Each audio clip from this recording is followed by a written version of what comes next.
Hello guys, welcome back to our YouTube channel. तो इस video के अंदर हम डिस्कस करेंगे कक्षा 10th का विज्ञान, जिसका चैप्टर नंबर फर्स्ट रासायनिक अभिक्रियाएं और समीकरण के अंतर्गत जितने भी क्वेश्चंस है, प्रश्नोत्तर है, वो हम यहाँ पर डिस्कस करने वाले हैं। तो चलिए शुरू करते हैं। क्वेश्चन नंबर फर्स्ट है हमारे पास, मैग्नीशियम रिबन को जलाने से पहले साफ किया जाता है। क्यों किया जाता है, इसका रीज़न आपको देना है।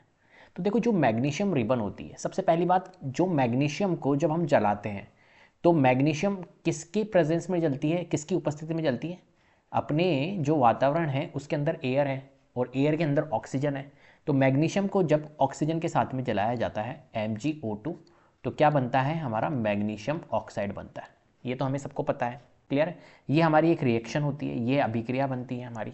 तो देखो, जब भी मैग्नीशियम रिबन को हम जलाते हैं तो मैग्नीशियम रिबन को जलाने से पहले साफ किया जाता है। क्यों किया जाता है? क्योंकि ये हवा के संपर्क में आने पर अपनी सतह पर जो मैग्नीशियम ऑक्साइड की एक परत बना लेता है। जैसे हवा के संपर्क में आता है, जैसे मैग्नीशियम ऑक्सीजन के संपर्क में आते ही क्या है, मैग्नीशियम ऑक्साइड की यहाँ पर बन जाती है। तो ये हवा के संपर्क में आने पर अपनी सतह पर मैग्नीशियम ऑक्साइड की एक परत बना लेता है और यह परत मैग्नीशियम के जलने में बाधा डालती है। जब मैग्नीशियम को हम जलाते हैं, बर्न करते हैं, तो उसमें फिर ये दिक्कत आती है। तो इसलिए क्या करते हैं, हम सैंड पेपर जो होता है उससे रगड़कर इसे हटाते हैं। जो मैग्नीशियम ऑक्साइड की जो परत है उसको हटाया जाता है, ताकि उससे क्या हो, जो शुद्ध मैग्नीशियम है वो ऑक्सीजन के साथ में आसानी से प्रतिक्रिया कर सके। तो जब भी मैग्नीशियम रिबन को जलाते हैं हम, तो उससे पहले इसलिए साफ किया जाता है क्योंकि जो मैग्नीशियम ऑक्साइड की परत उसके ऊपर जम जाती है ऑक्सीजन के संपर्क में आने से, वो मैग्नीशियम ऑक्साइड की जो परत है उसको हटाने के लिए हम ये प्रोसेस यहाँ पर करते हैं। तो चलिए शुरू करते हैं। सेकंड क्वेश्चन है, निम्नलिखित रासायनिक अभिक्रियाओं के संतुलित समीकरण हमें यहां पर लिखनी है। तो देखो, क्वेश्चन है हमारे पास में, hydrogen plus chlorine hydrogen chloride बनाता है। ठीक है, जब भी हाइड्रोजन और क्लोरीन के बीच में अभिक्रिया होगी तो हाइड्रोजन क्लोराइड बनेगा। तो सबसे पहली बात, हाइड्रोजन, तो हाइड्रोजन को हम क्या बोलेंगे? हाइड्रोजन को बोलेंगे H2। ठीक है, और देखो इसने क्या बोला है अपने को, इसने बोला है संतुलित समीकरण लिखनी है, संतुलित समीकरण। ठीक है, तो पहले तो मैं क्या करता हूं, इनके नाम लिख लेता हूं। जैसे यहां पर हाइड्रोजन है तो हाइड्रोजन को हम कैसे करते हैं डिनोट? H2 से।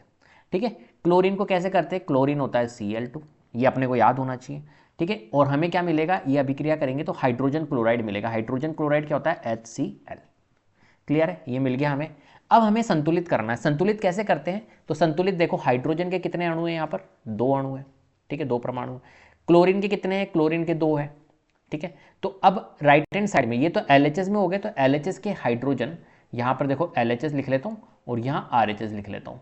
तो LHS के मेरे पास में कितने हैं? LHS के में है लेफ्ट हैंड साइड में, अभिकारक साइड में हाइड्रोजन जो है मेरे पास में, हाइड्रोजन जो है वो है 2, और क्लोरीन जो है वो है 2। ठीक है, अब राइट हैंड साइड में देखता हूं तो राइट हैंड साइड में हाइड्रोजन 1 है और क्लोरीन भी 1 है। तो यहां पर इस एक को 2 बनाना पड़ेगा, क्योंकि बैलेंस रखना पड़ेगा। यहां पर हाइड्रोजन 2 है, यहां पर राइट हैंड साइड में हाइड्रोजन 1 है, और क्लोरीन यहां पर 2 है, यहां पर क्लोरीन 1 है। तो मुझे क्या करना होगा, यहां पर मल्टीप्लाइड बाय 2 करना होगा, जिससे कि क्या हो जाएगी, हमारी हाइड्रोजन 2 हो जाएगी। तो अगर मैंने हाइड्रोजन को 2 किया तो देखो यहां पर मल्टीप्लाइड बाय 2 करूंगा मैं, तो ये 2HCl हो जाएगा। तो हाइड्रोजन 2 हो गए और क्लोरीन भी, ये मल्टीप्लाई करने पर ये क्या हो गए, हमारे 2 हो गए ऑटोमेटिकली। तो अब ये बैलेंस हो गई। तो कुल मिला के हमारी जो बैलेंसिंग बनेगी वो क्या बनेगी? H2 प्लस Cl2, जो कि होगा 2HCl। क्लियर है, इस तरीके से हमें बैलेंस करना है। चलो आगे नेक्स्ट करते हैं हम। नेक्स्ट क्या है हमारे पास में? Barium chloride. बेरियम क्लोराइड को क्या बोलते हैं? BaCl2। ये हमें पता होना चाहिए किसको क्या बोलते हैं। ठीक है, और एल्यूमिनियम सल्फेट होता है Al2SO4 का होल थ्राइस, ध्यान रखना, Al2SO4 होल थ्राइस। ठीक है, सल्फेट, बेरियम सल्फेट बनेगा। तो बेरियम सल्फेट क्या हो जाएगा? BaSO4 बेरियम सल्फेट, और aluminium chloride Al, aluminium chloride पता है क्या होता है? AlCl3, ध्यान रखना, AlCl3 होता है। चलो अब यहाँ पर देखते हैं, इसको मैं रब कर देता हूँ और यहाँ मैं अब की बार दूसरा एलिमेंट लिख देता हूँ। ठीक है, जो अणु है हमारे पास में कौन कौन से हैं देख लेते हैं। तो हमारे पास में एक तो है बेरियम, है ना, अलग अलग करेंगे। बेरियम क्लोराइड, तो बेरियम हो गया एक, तो Ba हो गया, और एक क्लोराइड है Cl हो गया, क्लोरीन, और एल्यूमिनियम है तो एल्यूमिनियम लिख लिया, सल्फेट है तो सल्फर अलग, ऑक्सीजन अलग। ठीक है, चलो अब देखते हैं यहाँ पर LHS साइड में जो बेरियम है हमारे पास में वो कितने हैं? यहाँ पर 1 है। ठीक है। क्लोरीन कितने हैं LHS साइड में, तो क्लोरीन है हमारे पास में 2। एल्यूमिनियम कितने हैं, एल्यूमिनियम है 2। और सल्फर देखो, सल्फर कितना है, सल्फर 1 है और उसका होल थ्राइज है, तो ये हो गया 3। और ऑक्सीजन देखो ये 4 है, 4 × 3 12। क्लियर है बात, ऐसे कर लिया हमने। राइट हैंड साइड में देखता हूँ, तो राइट हैंड साइड में बेरियम कितना है, 1 है।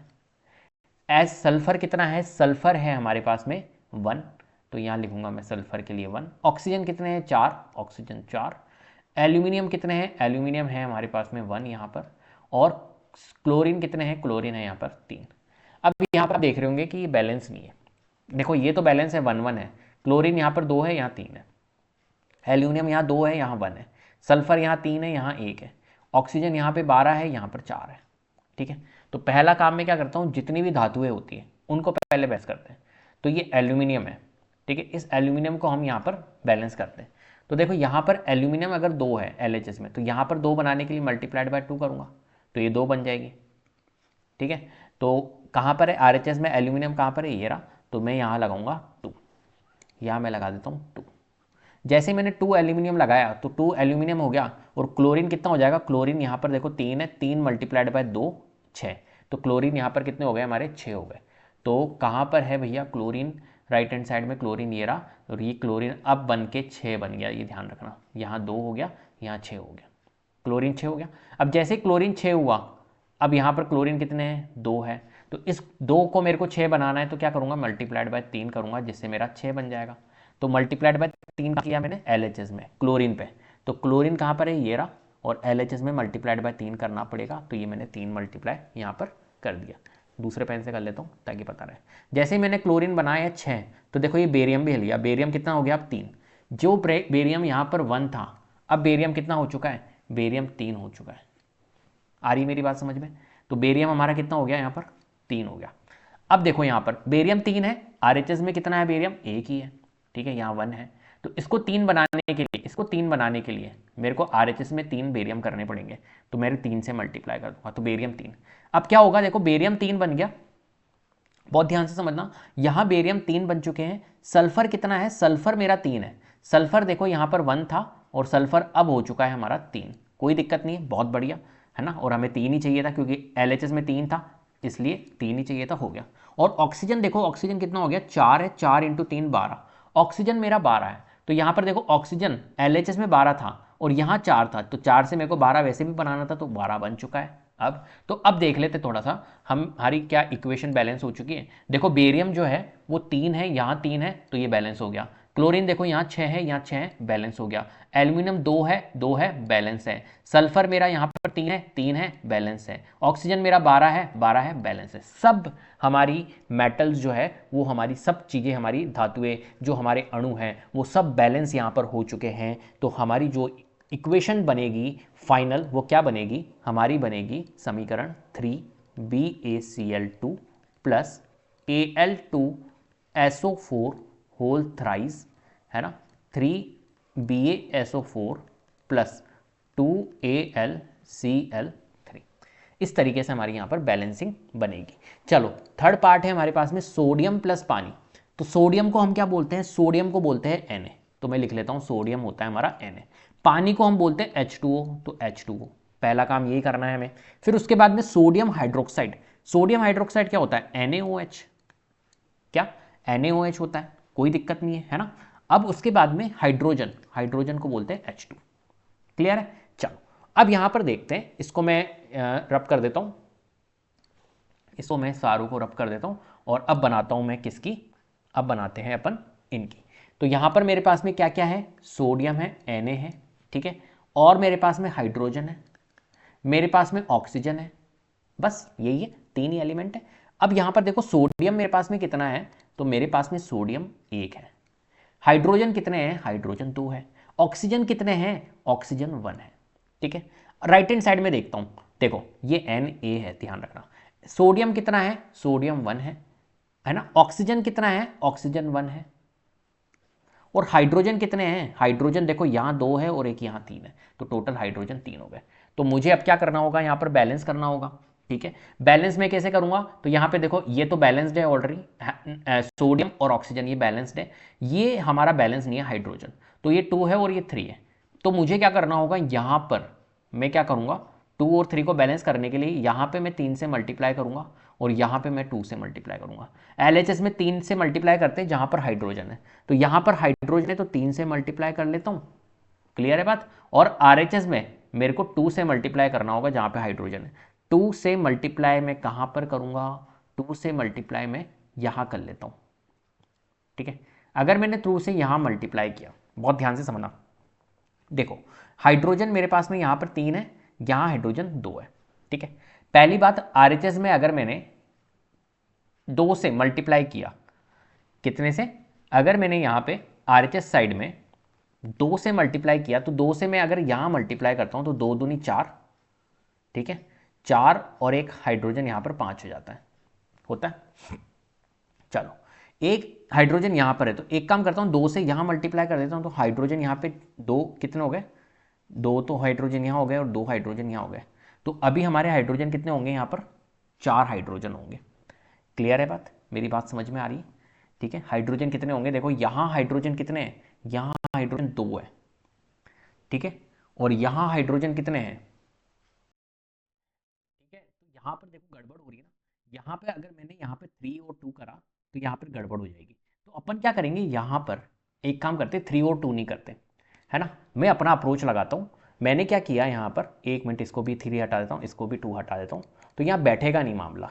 तो मैं क्या करूँगा, यहाँ पर एक काम करते, हाइड्रोजन को 4 बनाने के, यहाँ हाइड्रोजन 2 है, यहाँ मैं 2 से मल्टीप्लाई कर देता हूँ तो हाइड्रोजन यहाँ पर 2 हो गए, तो टोटल हाइड्रोजन कितने हो चुके हैं, 4 हो गए। और अगर मैंने यहाँ पर भी हाइड्रोजन देखा तो हाइड्रोजन के आगे यहाँ पर अगर मैं 2 लगा देता हूँ तो यहाँ पर भी मेरे 4 हो जाएंगे। बोलो बात समझ में आ गई, दोनों साइड में मेरे 4 4 हो गए। तो इस तरीके से मैंने 2 यहाँ पर लिया और 2 मैंने इनको कर दिया है। ठीक है, तो हाइड्रोजन यहाँ पर कितने हो गए, 4, यहाँ पर भी हाइड्रोजन हमारे 4 हो गए। ठीक है, अब यहाँ पर देखो हाइड्रोजन की बात हो गई। अब यहाँ पर सोडियम है ना, सोडियम हमारा 2 हो चुका है, तो यहाँ सोडियम 1 है, यहाँ सोडियम 1 है। आरएचएस साइड में मेरा सोडियम 2 हो गया है, तो मेरे को एलएचएस में भी सोडियम 2 करना होगा, तो यहाँ पर 2 लगा दूंगा, तो ये एलएचएस में भी 2 हो गया। ठीक है, ऑक्सीजन देखो, ऑक्सीजन सही है क्या, तो देखो यहाँ पर जब मैंने हाइड्रोजन के आगे 2 लगाया था तो ऑक्सीजन यहाँ पर कितना हो गया, 2 हो गया। ध्यान रखना, ऑक्सीजन मेरा एलएचएस साइड में 2 हो गया, तो मुझे आरएचएस में भी ऑक्सीजन 2 करने होंगे, तो ऑक्सीजन आरएचएस में भी मेरा देखो कितना है, आरएचएस में भी मेरा 2 ही है, तो ये बैलेंस्ड हो गई। अब हमें कुछ भी नहीं छेड़ना है इसके अंदर, तो यहाँ पर हो गए 2Na प्लस 2H2O और 2NaOH प्लस H2।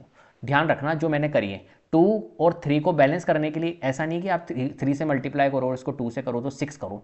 ध्यान रखना, अगर इस तरीके से करोगे तो वो गलत हो जाएगा। तो आपको यहाँ पे देखना है कि यार मैं कहाँ पर, हाइड्रोजन में हम फंस रहे थे तो कहाँ पर मैं 2 से मल्टीप्लाई करूँ, कहाँ पे, मतलब मैं किस तरीके से हाइड्रोजन को इक्विवेलेंट कर सकता हूँ। यहाँ पे हाइड्रोजन 2 है, यहाँ पर हाइड्रोजन 3 थे, एक था 3, तो यहाँ पर अगर मैंने 4 कर दिया तो यहाँ 2 बना के मैं 4 बना सकता हूँ। इस तरीके से मैंने यहाँ पर करी है। चलिए आगे क्वेश्चन है हमारे पास में, स्थिति चिन्हों के साथ संतुलित रासायनिक समीकरणें लिखें। ठीक है, हमारे पास में फर्स्ट है, बेरियम क्लोराइड और सोडियम सल्फेट का जलीय घोल आपस में अभिक्रिया करके अघुलनशील बेरियम सल्फेट और सोडियम क्लोराइड का घोल बनाते हैं। तो सबसे पहली बात क्या बना रहा है, बेरियम क्लोराइड, तो मैं यहाँ पे लिख लेता हूँ बेरियम क्लोराइड, और संतुलित लिखनी है, ध्यान रखना। तो देखो बेरियम क्लोराइड होगा तो बेरियम क्लोराइड को हम क्या बोलते हैं, BaCl2, यही बोलते हैं बेरियम क्लोराइड। प्लस फिर है हमारे पास में सोडियम सल्फेट, सोडियम सल्फेट क्या होता है हमारा, Na2SO4। ठीक है, सोडियम सल्फेट हमारा क्या होता है, Na2SO4, ये सब आपको पता होने चाहिए इनके नेम, Na2SO4। क्लियर, इसमें कोई परेशानी नहीं है। का जलीय घोल आपस में अभिक्रिया करता है और क्या बनाता है, ये बनाता है अघुलनशील बेरियम सल्फेट। तो ये लो भैया जी, यहाँ पर एरो बनाते हैं और ये बना रहे हैं बेरियम सल्फेट, BaSO4। ठीक है, प्लस प्लस क्या बना रहे हैं, sodium chloride, sodium chloride NaCl। ये हो गई हमारी एक तरह से, अभी बैलेंस नहीं हुई है, अभी सिर्फ हमने लिखा है, इनको अभिक्रिया बना दी, इस तरीके से हमने लिख दिया है ना, ये असंतुलित है अभी।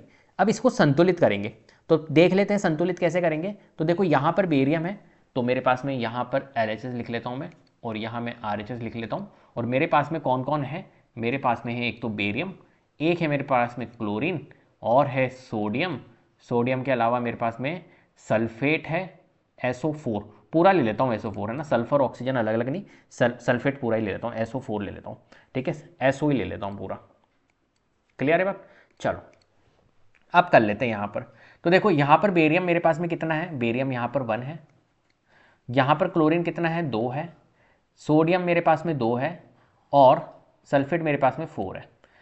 आरएचएस में देखूंगा तो बेरियम मेरे पास में 1 है, सल्फेट मेरे पास में 4 है, कोई दिक्कत नहीं है। NaCl सोडियम मेरे पास में 1 है और क्लोरीन मेरे पास में कितना है, 1 है। अब देखो बैलेंस क्या नहीं है हमारे पास में, बैलेंस है ये तो, लेकिन क्लोरीन और सोडियम मेरे पास में बैलेंस नहीं। क्लोरीन और सोडियम में पहले बैलेंस किसको करूंगा, धातु जो कि मेटल है हमारी सोडियम, सोडियम को बैलेंस करूंगा। यहाँ 2 है, यहाँ 1 है, तो इस 1 को मैं क्या बनाऊंगा, इस 1 को मैं 2 बनाऊंगा। तो 2 से मल्टीप्लाई करना होगा आरएचएस साइड में, सोडियम की साइड में। तो यहाँ पर सोडियम कहाँ पर है, यहाँ पे, तो यहाँ पे मैं मल्टीप्लाई कर देता हूँ, कोई दिक्कत। चलो जैसे मैंने सोडियम को 2 बनाने की कोशिश करी तो क्लोरीन भी हिलेगा। क्लोरीन कितना हो गया, क्लोरीन हमारा 2 हो गया। अब क्लोरीन 2 हो गया तो क्लोरीन देखो कहां पर है, ये रहा क्लोरीन, तो क्लोरीन भी यहां पे 1 से क्या हो गया, राइट हैंड साइड में 2 हो गया। अब देखो एक बार चेक कर लेते बैलेंस है क्या, 1 1 बैलेंस है, 2 2 बैलेंस है, 2 2 बैलेंस है, 4 4 बैलेंस है, कहीं छेड़ने की जरूरत नहीं है, बैलेंस हो चुका है। कितना है भैया, BaCl2 प्लस Na2SO4, ठीक है, और क्या बन जाएगा हमारा, BaSO4 प्लस में 2NaCl। क्लियर है। चलिए आगे बढ़ते हैं नेक्स्ट। सोडियम हाइड्रोक्साइड का जलीय घोल हाइड्रोक्लोरिक अम्ल के जलीय घोल के साथ अभिक्रिया करके सोडियम क्लोराइड का घोल और जल उत्पन्न करता है। बना लेते हैं फटाफट से इसकी भी रिएक्शंस। सोडियम हाइड्रोक्साइड को क्या बोलते हैं, NaOH, ठीक है, सोडियम हाइड्रोक्साइड यही होता है, ठीक है, प्लस और हमारा हाइड्रोक्लोरिक अम्ल के साथ हाइड्रोक्लोरिक एसिड क्या होता है, HCl, ठीक है, ये अभिक्रिया करेगा तो हमारा क्या बनाएगा, सोडियम क्लोराइड का घोल और जल, सोडियम क्लोराइड NaCl, ठीक है, प्लस जल बनाएगा मतलब H2O बनाएगा। क्लियर है। चलिए आगे बढ़ते हैं, इसको हटाते हैं हम जल्दी से और चेंज करते हैं इसको। या देखो इसको बिना उसके भी अपन कर सकते हैं, ऐसी कोई बात नहीं है, ठीक है, लेकिन इससे क्या है कि हमारी थोड़ी सी गलतियां नहीं होती हैं, बाकी हम कर सकते हैं, कोई दिक्कत नहीं है। देखो बिना उसके करवाता हूँ मैं, बिना टेबल बनाए करवाता हूँ। यहाँ सोडियम 1 है ना, ऑक्सीजन 1 है, हाइड्रोजन 1 है, यहाँ सोडियम 1 है, कोई दिक्कत नहीं है। ऑक्सीजन एक एक एलिमेंट को देखो, सोडियम की बारी होगी तो सही है, सेम है। ऑक्सीजन यहाँ पर देखो, ऑक्सीजन कितना है, ऑक्सीजन यहाँ 1 है, ठीक है, और राइट हैंड साइड में ऑक्सीजन हमारा कितना है, 1 है, तो ये भी ठीक है। हाइड्रोजन देखो, हाइड्रोजन यहाँ पर कितना है, 1 है, और यहाँ हाइड्रोजन कितने हैं, हाइड्रोजन 1 है और 1 2, टोटल हाइड्रोजन 2 हो गए अभिकारक में, यहाँ हाइड्रोजन 2 है तो कोई दिक्कत नहीं है, सही है। HCl, ठीक है, हाइड्रोजन की बात हो गई।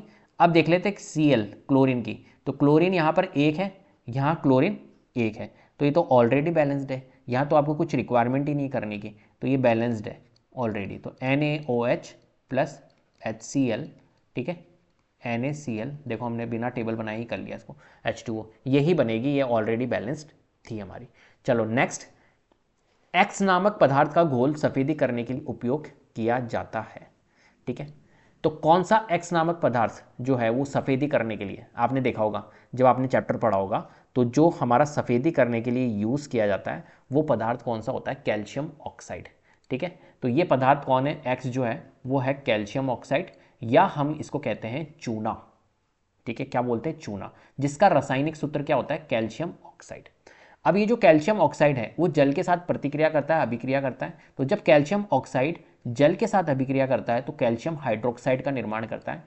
कैल्शियम हाइड्रोक्साइड जो होता है वो उसे कहते हैं हम बुझा हुआ चूना, स्लैक लाइम, इसके रूप में इसको जानते हैं। और ये अभिक्रिया बहुत अधिक उष्मा, बहुत ज़्यादा हीट निकलती है इसके अंदर, उत्सर्जनशील जो वो होती है ना उष्माक्षेपी अभिक्रिया, वो होती इसे कहते हैं। तो कैल्शियम ऑक्साइड जब हाइड्रोजन H2O के साथ में रिएक्ट करेगा, अभिक्रिया करेगा, तो कैल्शियम हाइड्रोक्साइड का निर्माण करेगा और उष्मा यहाँ पर निकलती है। कैल्शियम हाइड्रोक्साइड क्या होता है, बुझा हुआ चूना, और कैल्शियम ऑक्साइड क्या होता है, जो बुझा हुआ नहीं हो चूना, उसको हम बोलेंगे, और कैल्शियम हाइड्रोक्साइड बुझा हुआ चूना। तो कैल्शियम ऑक्साइड X नामक पदार्थ है जिसका यूज सफेदी करने के लिए यूज किया जाता है, ठीक है। तो बुझे हुए चूने का घोल सफेदी व्हाइट वॉशिंग में उपयोग किया जाता है। हवा में उपस्थित कार्बन डाइऑक्साइड के साथ प्रतिक्रिया करके ये कैल्शियम कार्बोनेट बनाता है, और कैल्शियम कार्बोनेट बनने के बाद में दीवारों पे जो सफ़ेदी की परत बनती है वो रह जाती है, और सफ़ेदी जो चमकता है ना, चमक जो आती है ना, वो कैल्शियम कार्बोनेट की वजह से आती है कुछ टाइम बाद में। तो जो कैल्शियम हाइड्रोक्साइड आपने दीवारों पे लगाया वो क्या है, हमारे वातावरण में जो कार्बन डाइऑक्साइड है उसके साथ में अभिक्रिया करता है और कैल्शियम कार्बोनेट बनाता है और वाटर बनाता है। तो कैल्शियम कार्बोनेट जो है वो एक तरह से उसकी वजह से दीवारों पे कुछ समय बाद में क्या दिखती है आपको, सफ़ेदी चमक आपको नज़र आती है, वो किसकी वजह से, कैल्शियम कार्बोनेट की वजह से। चलो नेक्स्ट है गतिविधि 1.7 में एक परीक्षण नली में एकत्रित गैस की मात्रा दूसरी की तुलना में दोगुनी क्यों होती है। इस गैस का आपको नाम बताना है। तो गतिविधि 1.7 आप देखना और उसमें आपको पता चलेगा कि जो विद्युत अपघटन इलेक्ट्रोलिसिस ऑफ वाटर, ठीक है, उससे संबंधित थी विद्युत अपघटन। तो उसमें क्या किया था अपन ने, जो जल है को हाइड्रोजन और ऑक्सीजन में विभाजित किया जाता है। उस वाली एक्टिविटीज़ के अंदर जो गतिविधि थी उसके अंदर जो जल है उसको, जल में क्या होते हैं, H2O होते हैं, हाइड्रोजन और ऑक्सीजन होते हैं। तो विद्युत अपघटन प्रक्रिया करके वहाँ पर हाइड्रोजन और ऑक्सीजन को क्या किया जाता है, विभाजित किया जाता है। ठीक है, तो अब यहाँ पर देखते हैं कैसा होता है वो। तो जल के अणु में हाइड्रोजन और ऑक्सीजन का अनुपात 2:1 होता है। ठीक है, हाइड्रोजन जो होते हैं और ऑक्सीजन जो होते हैं, तो हाइड्रोजन और ऑक्सीजन का अगर अनुपात देखोगे तो जल में कितना होगा, 2:1, इसलिए तो हम H2O बोलते हैं इसको। जब जल का विद्युत अपघटन किया जाता है तो कैथोड पर हाइड्रोजन गैस बनती है और एनोड पर ऑक्सीजन गैस बनती है। ये याद रखना कि जब भी विद्युत अपघटन करेंगे हम, तो यहाँ पर जो कैथोड होती है उसमें तो हाइड्रोजन गैस इकट्ठी होती है और जो एनोड होती है उसमें ऑक्सीजन गैस यहाँ पर बनती है। तो देखो कैसे होता है, ये H2O है, ये वाटर है। जब इसमें इलेक्ट्रिसिटी इसको दी जाएगी, विद्युत अपघटन, विद्युत प्रोसेस यहाँ पर दिया जाएगा, विद्युत जब दी जाएगी तो यहाँ पर क्या होगा, अपघटन होगा, यहाँ टूटेंगे। अपघटन मतलब होता है टूटना। तो ये क्या हो जाएगा, इनका वियोजन हो जाएगा, ये टूट जाएंगे। एक तरह से ये वियोजन अभिक्रिया भी है। तो ये H2O जो है हाइड्रोजन और ऑक्सीजन में टूट जाएगा। तो इस अभिक्रिया में हाइड्रोजन गैस ऑक्सीजन से दुगनी मात्रा में बनती है। तो ये हाइड्रोजन गैस जो बन रही है यहाँ पर, वो ऑक्सीजन से क्या होती है, ज़्यादा दुगनी मात्रा में बनती है। जैसे कि इसलिए परीक्षण नली में हाइड्रोजन गैस की मात्रा ऑक्सीजन की तुलना में दुगनी होती है। तो दुगनी मात्रा में प्राप्त गैस हाइड्रोजन गैस होती है। क्लियर है। तो इसने क्या पूछा था अपने, एकत्रित गैस की मात्रा दूसरे की तुलना में दुगनी क्यों होती है। तो उसका नाम अपन ने बता दिया, हाइड्रोजन गैस की तुलना जो होती है वो ऑक्सीजन की तुलना में दुगनी होती है। ठीक है, चलिए नेक्स्ट। जब लोहे की कील को कॉपर सल्फेट के घोल में डाला जाता है तो उसके रंग में पतन क्यों होता है। तो पहली बात तो समझने वाली है कि ये जो कॉपर सल्फेट है इसको हम बोलते हैं नीला थोता। क्या बोलते हैं, नीला थोता। नीला थोता मतलब ये नीला कलर का होता है और इसको बोलते हैं अपन नीला थोता। ठीक है, अब ये क्या होता है इसके अंदर, जब इसको हम लोहे की कील को, जब कॉपर सल्फेट के अंदर हमने लोहे की कील डाली, तो लोहा मतलब क्या है, Fe, फेरस, ठीक है, आयरन है। तो लोहा क्या है, Fe है। तो Fe और कॉपर सल्फेट ये अभिक्रिया करके क्या बनाते हैं, FeSO4 प्लस कॉपर बनाते हैं। ये Fe जो है वो ज़्यादा अभिक्रियाशील है। तो ये क्या करेगा, Fe जो है इस कॉपर की जगह पे आके बैठ जाएगा। ये जो Fe है इस कॉपर को लात मारेगा, भगा देगा और Fe खुद आके बैठ जाएगा। तो FeSO4 बन जाएगा और कॉपर अलग हो जाएगा। तो यहाँ पर देख रहे हो FeSO4 बन रहा है और कॉपर यहाँ पर अलग आपको नज़र आ रहा होगा। ठीक है, इस तरीके की ये यहाँ पर अभिक्रिया होती है। तो देखो ये क्या होता है, यहाँ पर जो कॉपर सल्फेट है उसका घोल नीले रंग का होता है। जब इसमें लोहे की जैसे कील डालते हैं अपन तो क्या होता है, विस्थापन अभिक्रिया होती है। विस्थापन अभिक्रिया मतलब टूट गया, ये देखो विस्थापन हो गई है एक तरह से। Fe जो है वो कॉपर की जगह ले लिए, इसको हम बोलते हैं विस्थापन अभिक्रिया। तो है ना, जो अधिक अभिक्रियाशील धातु जो होती है वो क्या होती है, कम अभिक्रियाशील धातु की जगह ले लेता है। उसको बोलते हैं हम क्या, कौन सी, डिस्प्लेसमेंट रिएक्शन, जिसे विस्थापन अभिक्रिया कहते हैं। तो इस अभिक्रिया में क्या हो रहा है, लोहा तांबे से अधिक क्रियाशील धातु है, इसलिए ये कॉपर सल्फेट से तांबा को विस्थापित कर देता है और फेरस सल्फेट बनाता है यहाँ पर, और हरे रंग का होता है। ये फेरस सल्फेट जो है ये क्या बनता है, ये जो बन रहा है आपका ये हरे कलर का होता है। और ये जो है कॉपर सल्फेट ये किस कलर का होता है, मैंने अभी आपको बताया था, ये नीले कलर का होता है। तो इसलिए कलर चेंज हो जाता है यहाँ पर। तो तांबा धातु के रूप में घोल के अलग हो जाता है और लोहे की कील पर लाल भूरे रंग की परत यहाँ पर बन जाती है। जो लोहे की कील होती है इसके ऊपर लाल भूरे रंग की परत यहाँ पर बन जाती है। ठीक है, चलिए आगे बढ़ते हैं। नेक्स्ट है गतिविधि 1.10 में दी गई अभिक्रिया के अलावा किसी अन्य द्विगुणी विस्थापन अभिक्रिया का उदाहरण यहाँ पर देना है। अब उसके अंदर जो है वो शायद Na2SO4 इस टाइप की BaSO4 वाली अभिक्रिया है ना, सोडियम सल्फेट प्लस तो BA क्लोराइड वाली अभिक्रिया है। तो यहाँ पर उसके अलावा डबल डिस्प्लेसमेंट जो द्विगुणी विस्थापन अभिक्रिया है वो देनी है आपको। तो देखो एक उदाहरण हमने लिया है AgNO3 का। ठीक है, तो यहाँ पर AgNO3 क्या होता है, हमारा जो सिल्वर नाइट्रेट होता है। तो AgNO3 जब NaCl के साथ में, सोडियम क्लोराइड के साथ में रिएक्ट करता है तो AgCl प्लस NaNO3 बनता है। तो यहाँ पर आप देख रहे हो क्या हो रहा है, द्विविस्थापन अभिक्रिया का उदाहरण है ये। Ag जो है, ठीक है, इस Ag ने किसकी जगह ले ली, Ag ने जगह ले ली Na की। क्यों, क्योंकि Ag जो है हमारा चांदी जो है वो सोडियम से ज़्यादा अभिक्रियाशील है। तो ये Ag जो है वो इस Na को हटाएगा और Ag बैठ जाएगा यहाँ पे आके। आ रही है बात समझ में, कोई दिक्कत इसमें, ठीक है। और ये जो Na है ये क्या है, इस Ag को हटाएगा और ये यहाँ आके बैठ जाएगा, तो यहाँ पर क्या हो रही है, डबल डिस्प्लेसमेंट हो रही है, यहाँ पर द्विविस्थापन अभिक्रिया हो रही है, ठीक है। तो इसे कहते हैं द्विविस्थापन अभिक्रिया। इसके अंदर क्या होता है, आयंस के अकॉर्डिंग चेंज होती है, यहाँ पर आयन बदले जाते हैं, सॉरी 1 मिनट इसको हटा देता हूँ, 1 मिनट इसको समझाता हूँ मैंने ये द्विविस्थापन अभिक्रिया है, तो इसके अंदर आयन के अकॉर्डिंग चेंज होते हैं, ऐसे ज़्यादा अभिक्रियाशील नहीं होगा, सॉरी गलती होगी मेरे से, है ना, ये विस्थापन अभिक्रिया नहीं है, ये द्विविस्थापन अभिक्रिया है। तो द्विविस्थापन अभिक्रिया में आयंस के अकॉर्डिंग अदला बदली एक्सचेंज होती है। तो Ag के पास में, यहाँ पर समझना ये धातु है Ag, ठीक है, सिल्वर, तो इसके पास में प्लस आयन है ना, ये नाइट्रेट है तो इसके पास में माइनस आयन है।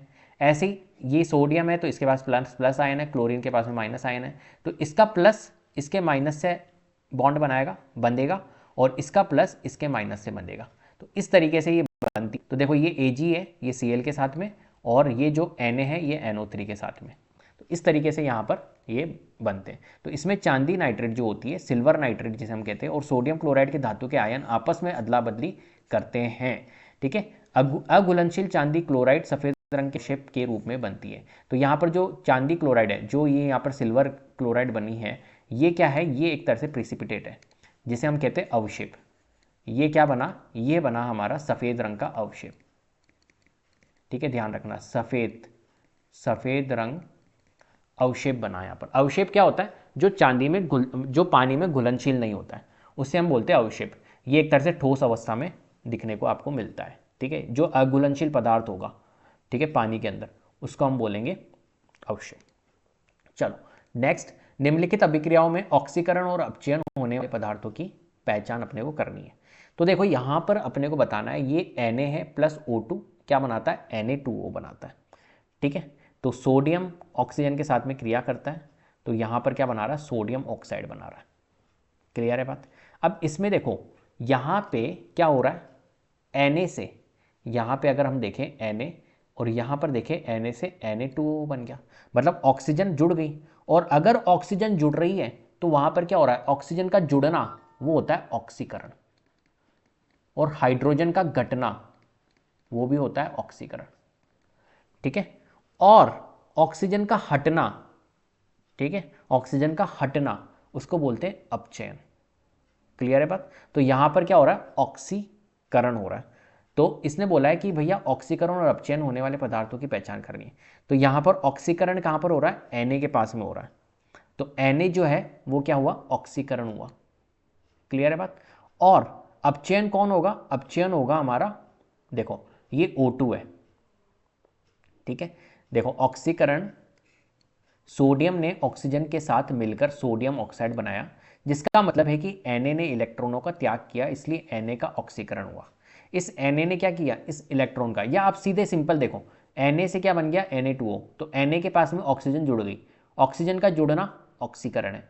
तो या फिर आप Na ने क्या करा, इलेक्ट्रॉनों का त्याग किया, ठीक है, इसलिए यहाँ पर सोडियम ऑक्साइड बना।